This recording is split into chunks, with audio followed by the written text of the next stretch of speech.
Hello my dear friend and my dear student, मेरे इस YouTube channel में आप सभी लोगों का स्वागत है। आज मैं आप लोगों को BA third year fifth semester से प्रथम प्रश्न पत्र तुलनात्मक शासन और राजनीति से मैं आप सभी लोगों को 100 वस्तुनिष्ठ प्रश्न बताने जा रहा हूँ। ये परीक्षा के दृष्टि से बहुत ही महत्वपूर्ण हैं, परीक्षा में आ सकते हैं, आने की संभावनाएं हैं। मैंने आप लोगों के सिलेबस से तुलनात्मक शासन और राजनीति से लगभग 100 प्रश्न तैयार किए हैं। इसके अलावा आप किताब का भी अध्ययन कर सकते हैं, अन्य अध्ययन सामग्री का भी अध्ययन कर सकते हैं और मेरे इस 100 वस्तुनिष्ठ प्रश्न को भी देख सकते हैं, जो परीक्षा के लिए बहुत ही उपयोगी है। यह फिफ्थ सेमेस्टर के परीक्षार्थियों के लिए जो एग्ज़ाम होने जा रहा है, चूँकि कुछ यूनिवर्सिटी में ऑब्जेक्टिव टाइप क्वेश्चन पूछे जा रहे हैं, इसलिए उनके लिए बहुत उपयोगी है। तो आइए चलते हैं क्वेश्चन की तरफ। ये मॉडल पेपर फर्स्ट है और यह मॉडल पेपर फर्स्ट ही रहेगा, क्योंकि परीक्षाएं अब प्रारंभ हो चुकी हैं और अधिकांश विश्वविद्यालय में राजनीति विज्ञान विषय की परीक्षाएं संपन्न हो चुकी हैं। अतः आप लोग मेरे इस 100 क्वेश्चन का अध्ययन कीजिए। इसको मैं वन लाइनर क्वेश्चन के रूप में तैयार किया हूँ। क्वेश्चन नंबर 1, किस फ्रेंच लेखक ने टिप्पणी की कि ब्रिटेन में संविधान का अस्तित्व नहीं है? यह एडी टॉकविल, इनको टॉकविले भी कहते हैं। क्वेश्चन नंबर 2, विधि का शासन पदबंध किसके द्वारा दिया गया है? डायसी के द्वारा दिया गया है। विधि का शासन जो दिया गया है पदबंध, यह डायसी के द्वारा दिया गया है। किसने इंग्लिश कॉन्स्टिट्यूशन पुस्तक लिखी है? वाल्टर बेजहार्ट के द्वारा इंग्लिश कॉन्स्टिट्यूशन पुस्तक लिखी गई है। ब्रिटिश संविधान किस प्रकार का संविधान है? यह अधिकांशतः क्वेश्चन पूछा जाता है एग्जामिनेशन में। अलिखित और विकसित संविधान है। अलिखित एवं विकसित संविधान है ब्रिटेन का संविधान। लचीला भी है, ब्रिटेन का संविधान लचीला भी है। क्वेश्चन नंबर 5, किस महान अधिकार पत्र ने यह निर्धारित किया कि संसद की सहमति के बिना कराधान नहीं हो सकता है? तो 1628 का जो चार्टर एक्ट है, उसके तहत यह प्रावधान किया गया कि संसद की सहमति के बिना कराधान नहीं हो सकता है। 1653 में शासन का यंत्र किसके शासनकाल में बना था? यह ओलिवर क्रॉमवेल के शासनकाल में यह बना था। शासन का यंत्र, instrument of government.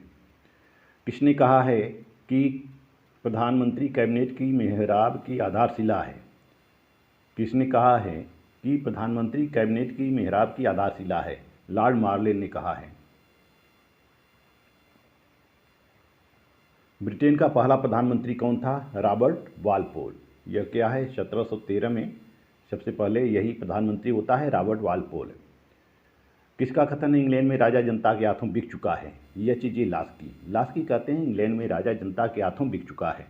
Cabinet government किसकी पुस्तक है? आइवर जेनिस की पुस्तक है कैबिनेट गवर्नमेंट। किसने नौकरशाही की सबल भूमिका को नवनिरंकुशवाद कहा है?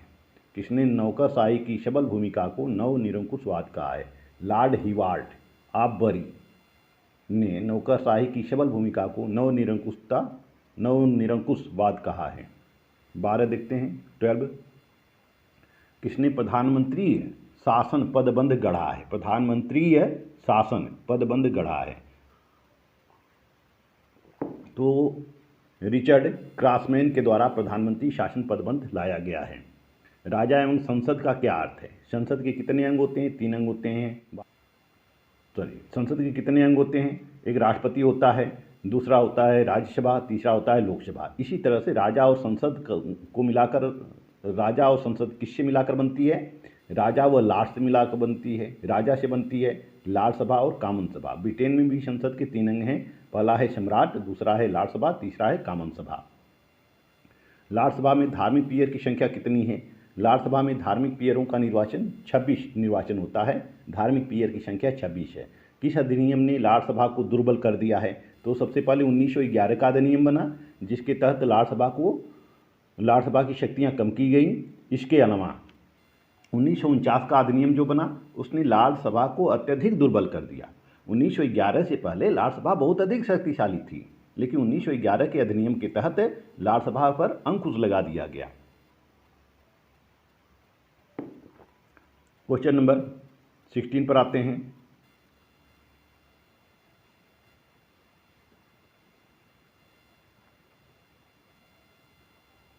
लाल सभा के किन सदस्यों का निर्वाचन होता है? तो लाल सभा के धार्मिक पीएस का निर्वाचन होता है। धार्मिक पीएस का निर्वाचन होता है, बाकी सबका मनोनयन होता है। क्वेश्चन नंबर 17 है, कामन सभा में प्रतिपक्ष के नेता व उसके कुछ चयनित सदस्यों के गुट को क्या नाम दिया गया है? छाया कैबिनेट नाम दिया गया है। यानी कि जो विरोधी दल होता है, विरोधी दल एक अपना अलग समूह बना लेता है, गुट बना लेता है, उसको छाया कैबिनेट की संज्ञा हम देते हैं। ब्रिटेन में छाया कैबिनेट की संज्ञा दी गई है। 18 है, क्वेश्चन नंबर 18, किस पूर्व प्रधानमंत्री ने छाया कैबिनेट शब्द नाम दिया था? क्लीमेंट इटली ने। यह थोड़ा सा धुंधला आ गया है।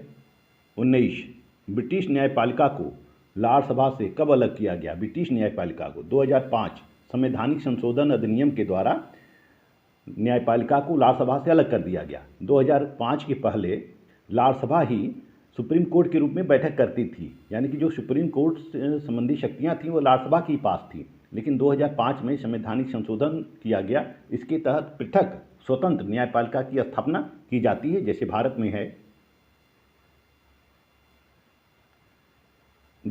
में है, अमेरिका में है, अन्य देशों में है। इसी तरह से ब्रिटेन में भी अब स्वतंत्र न्यायपालिका की स्थापना कर दी गई है। वर्तमान में लाल सभा की सदस्य संख्या कितनी है? वर्तमान में लाल सभा की सदस्य संख्या 778 है। वैसे तो लाल सभा की सदस्य संख्या 1000 के आसपास पहुंच जाती थी, लेकिन वर्तमान में धीरे धीरे कम हो गई है। कुछ इसमें पदों को हटा दिया गया है, जिसमें आजीवन पीयर हैं या आजीवन सदस्य हैं 663, वंशानुगत सदस्य हैं 75, आध्यात्मिक लाभ हैं 26, बाकी अन्य हैं 21। वर्तमान में कॉमन सभा की सदस्य संख्या कितनी है? वर्तमान में कॉमन सभा की सदस्य संख्या 650 है। 22। ब्रिटेन में सर्वोच्च न्यायालय कब गठित किया गया? 2009 में ब्रिटेन में सर्वोच्च न्यायालय का गठन किया जाता है, पृथक सर्वोच्च न्यायालय का गठन किया जाता है 2005 संवैधानिक संशोधन अधिनियम के तहत। 23। ब्रिटेन के सर्वोच्च न्यायालय में कुल कितने सदस्य हैं? ब्रिटेन के सर्वोच्च न्यायालय में कुल उतने ही सदस्य हैं जितने सदस्य लाल सभा में होते थे।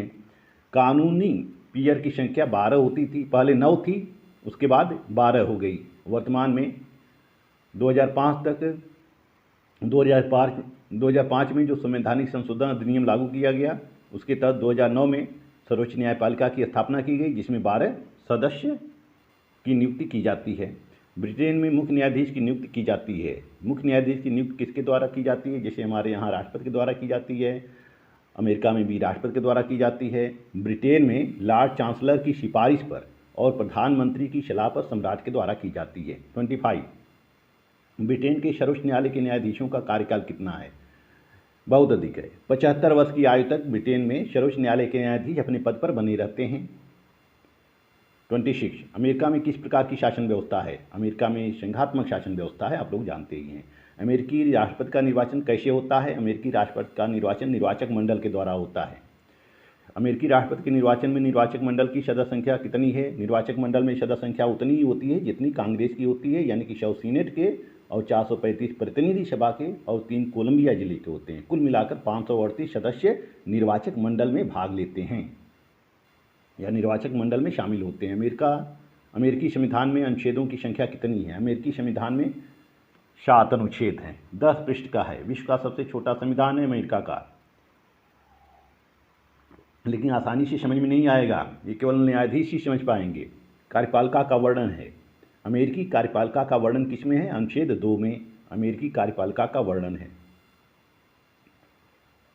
व्यवस्थापिका का वर्णन किया गया है। अनुच्छेद 1 में व्यवस्थापिका का वर्णन किया गया है। न्यायपालिका का प्रावधान किया गया है अनुच्छेद 3 में। न्यायपालिका का प्रावधान किया गया है। यानी कि 1, 2, 3, 1 में व्यवस्थापिका है और 2 में कार्यपालिका है, 3 में न्यायपालिका है। सीनेट में सदस्यों की संख्या कितनी है? जैसा कि अमेरिका में 50 राज्य हैं, हर राज्य को 2 प्रतिनिधित्व दिया गया है, 50 दूना 100। तो सीनेट में सदस्यों की संख्या कितनी है? 100 है। प्रतिनिधि सभा में सदस्यों की संख्या कितनी है? 435। यह जनसंख्या के आधार पर प्रतिनिधित्व प्रदान किया गया है। जिन राज्यों में जनसंख्या अधिक है उन राज्यों से प्रतिनिधि सभा में अधिक सदस्य होते हैं, और जिन राज्यों में सदस्य संख्या और जिन राज्यों में जनसंख्या कम है वहाँ से कम प्रतिनिधित्व प्रदान किया गया है। तो प्रतिनिधि सभा में सदस्यों की संख्या कितनी है? 435 है। क्वेश्चन नंबर 35, विश्व का द्वितीय सदन है परंतु सर्वाधिक शक्तिशाली सदन है, किसके बारे में कहा गया है? सीनेट। सीनेट जो है यह द्वितीय सदन है, लेकिन विश्व का सबसे शक्तिशाली सदन है, द्वितीय सदनों में शक्तिशाली सदन है। 36, अमेरिकी सर्वोच्च न्यायालय के न्यायाधीशों का निर्वाचन होता है राष्ट्रपति के द्वारा। 37, किसी अमेरिकी संविधान का बौद्धिक पिता कहा जाता है? मॉन्टेस्क्यू को। मॉन्टेस्क्यू ने शक्ति पृथक्करण का सिद्धांत दिया और मॉन्टेस्क्यू के इस सिद्धांत को अमेरिकियों ने अपना लिया, इसलिए मॉन्टेस्क्यू को अमेरिकी संविधान का बौद्धिक पिता कहा जाता है। किसका कथन है? संविधान वही है जो जज कहें, न्यायाधीश ह्यूएज का कहना है। अमेरिकी संविधान कब लागू हुआ? 1789 में अमेरिका का संविधान लागू होता है। 40, अमेरिकी संविधान सभा की बैठक किस राज्य में हुई? फिलाडेल्फिया राज्य में होती है, इसीलिए इसको फिलाडेल्फिया सम्मेलन कहा जाता है। सीनेट के शिष्टाचार का अर्थ क्या है? सीनेट का शिष्टाचार का अर्थ होता है राष्ट्रपति की नियुक्तियों व विदेश संधियों को स्वीकृति देना। हालांकि राष्ट्रपति जब नियुक्ति करता है विभिन्न पदाधिकारियों की, संघीय पदाधिकारियों की, और विदेशों से संधि करता है, उन संधियों को सीनेट के द्वारा अनुमोदन प्रदान कर दिया जाता है। इसी को हम सीनेट का शिष्टाचार कहते हैं। प्रतिनिधि सभा का कार्यकाल होता है 2 वर्ष। सीनेट के सदस्यों का कार्यकाल कितना होता है? 6 वर्ष होता है और 1/3 सदस्य 2 वर्ष के पश्चात सेवानिवृत्त होते रहते हैं। 44, सर्वोच्च न्यायालय में न्यायाधीशों की संख्या कितनी है? अमेरिकी सर्वोच्च न्यायालय में न्यायाधीशों की संख्या कितनी है? 9 है। किसने कहा है? सर्वोच्च न्यायालय ही संविधान है। न्यायमूर्ति फ्रैंकफर्टन ने कहा है कि सर्वोच्च न्यायालय ही संविधान है। 46,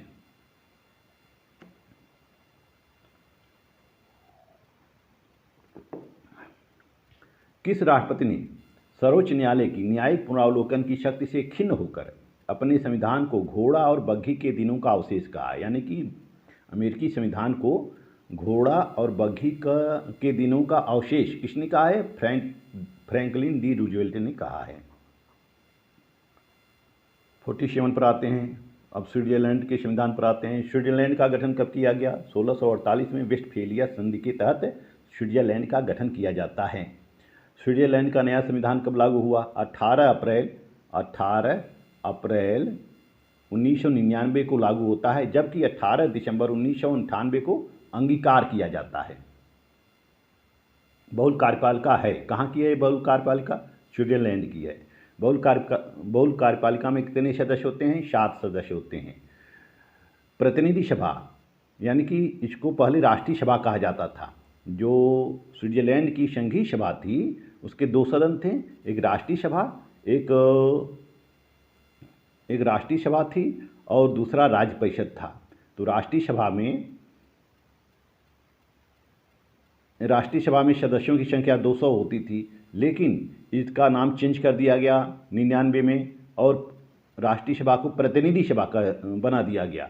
इसमें सदस्यों की संख्या 200 होती है। 52 पे आते हैं। 52 पर आते हैं। सीनेट, यानी कि जिसको पहले राज्य परिषद कहा जाता था, में सदस्यों की संख्या कितनी है? 46 है।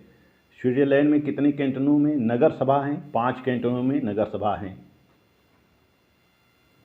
54, कम से कम कितने मतदातागण अपने हस्ताक्षरों से यह मांग कर सकते हैं कि अमुक बिल संसद से पास होकर लोक निर्णय के लिए प्रस्तुत किए जाएंगे?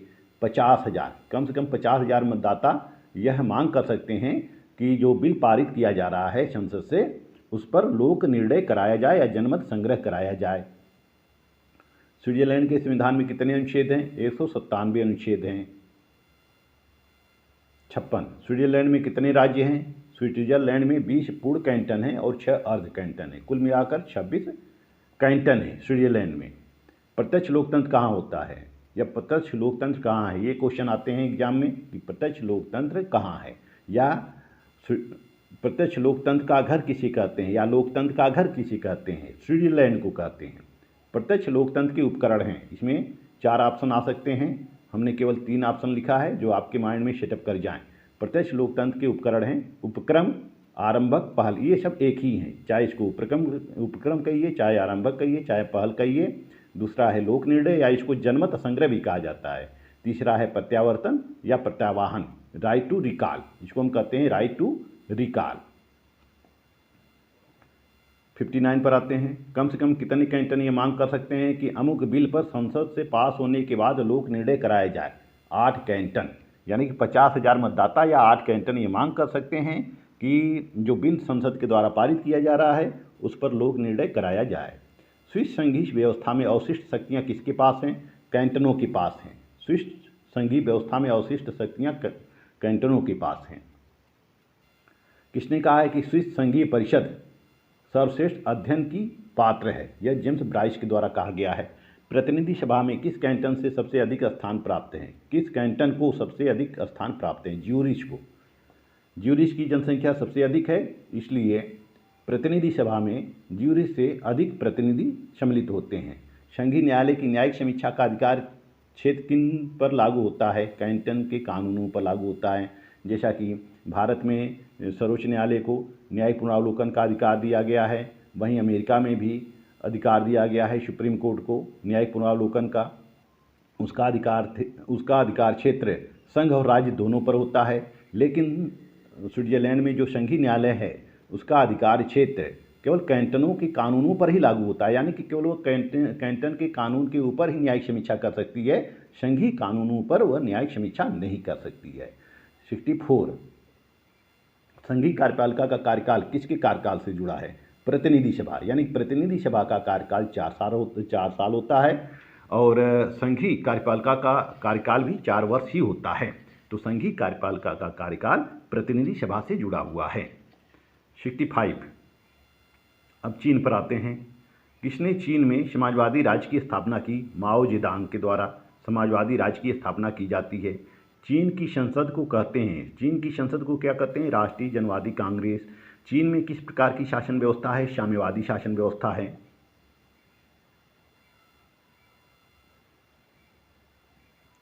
किस संविधान ने चीन में राष्ट्रपति का पद पुनः स्थापित किया है? 1982 का संविधान। यह जो 1982 का संविधान है यही वर्तमान में चल रहा है। चीन में नया संविधान कब बना? 1982 में बना। चीन के संविधान में संशोधन का बिल संसद में कितने बहुमत से पास होता है? 2/3 बहुमत से पास होता है। 71 है। चीन में राष्ट्रपति राज्य का अध्यक्ष है, परंतु राज्य परिषद का अध्यक्ष कौन होता है? प्रधानमंत्री होता है। राज्याध्यक्ष जो होता है वह राष्ट्रपति होता है, लेकिन सरकार का अध्यक्ष जो होता है वह प्रधानमंत्री होता है। चीन के संविधान में कितने अनुच्छेद हैं? चीन के संविधान में 138 अनुच्छेद हैं, 138 अनुच्छेद हैं। चीन का नया संविधान कब लागू किया गया? चीन का नया संविधान 4 दिसंबर 1982 को लागू किया गया। 74। लोकतांत्रिक केंद्रवाद किस देश की विशेषता है? लोकतांत्रिक केंद्रवाद चीन की विशेषता है। चीन में लोकतांत्रिक केंद्रवाद पाया जाता है। राष्ट्रीय जनवादी कांग्रेस में सदस्यों की संख्या कितनी है? वर्तमान में 2977 है, लेकिन इसकी सदस्यों की संख्या कितनी पहुंच जाती है? 3000। यदि ऑप्शन में 3000 है, 3000 से कम नहीं है तो आप 3000 लगा सकते हैं। 76। चीन की राष्ट्रीय जनवादी कांग्रेस का कार्यकाल कितना है? 5 वर्ष है। राष्ट्रपति की नियुक्ति की जाती है, राष्ट्रीय जनवादी कांग्रेस के द्वारा राष्ट्रपति की नियुक्ति की जाती है।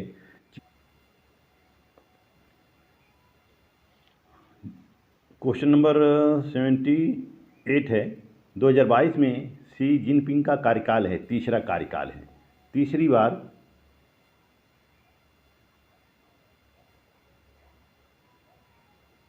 तीसरी बार शी जिनपिंग वहाँ के राष्ट्रपति बने हैं। राज्य परिषद का वर्णन किया गया है।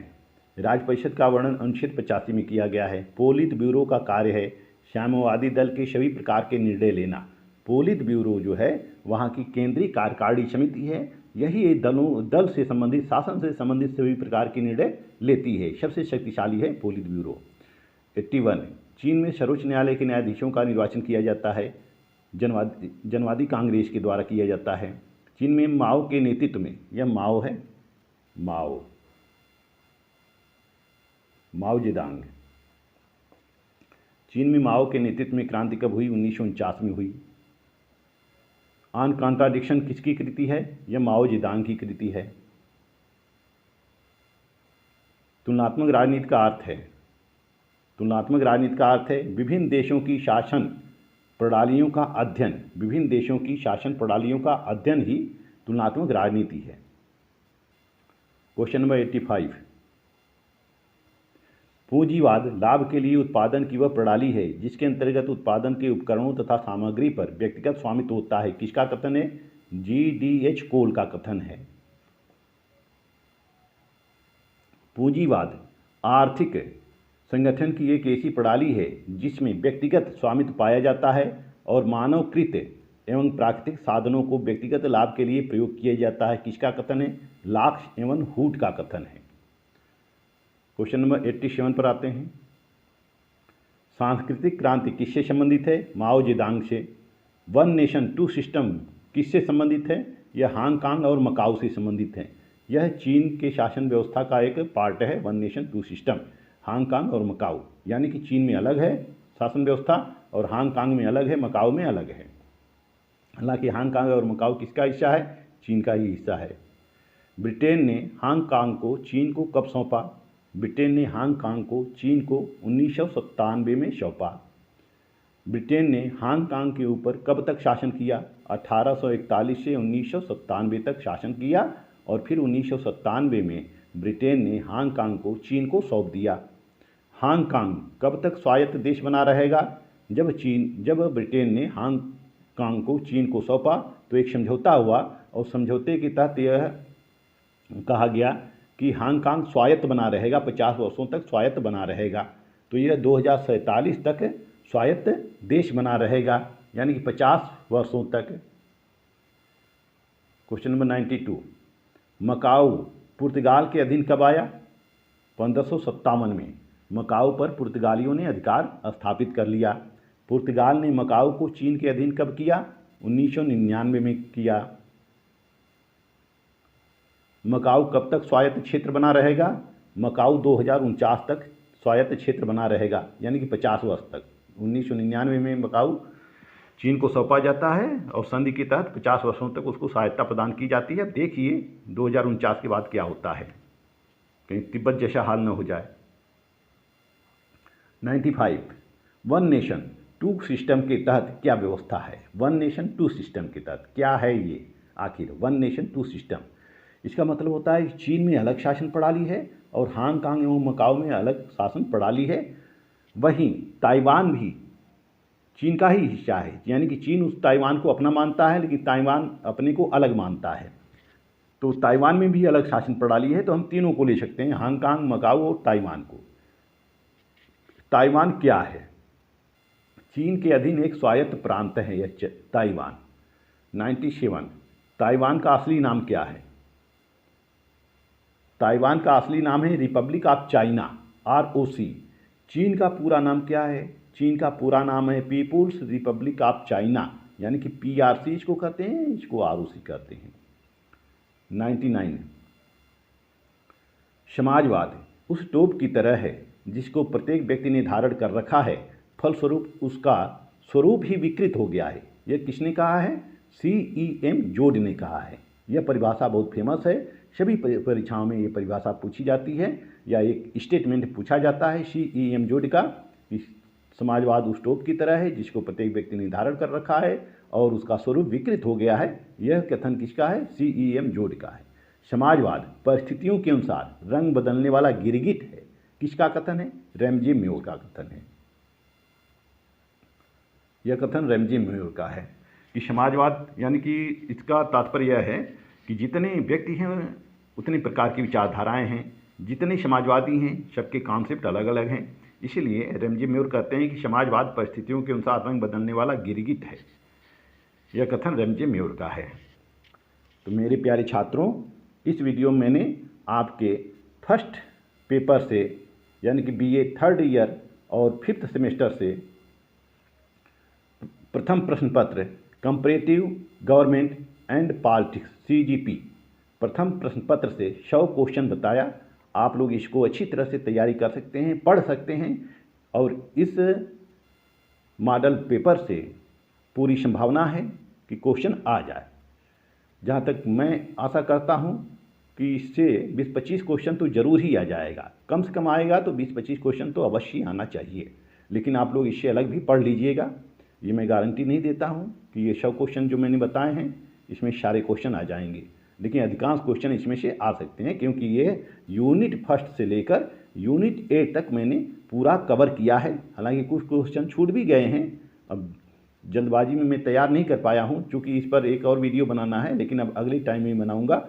आप लोगों के लिए बस इतना ही। मेरा वीडियो अच्छा लगे तो मेरे चैनल को आप लोग लाइक, सब्सक्राइब और शेयर करते रहिए। मिलते हैं नेक्स्ट वीडियो में, तब तक के लिए धन्यवाद।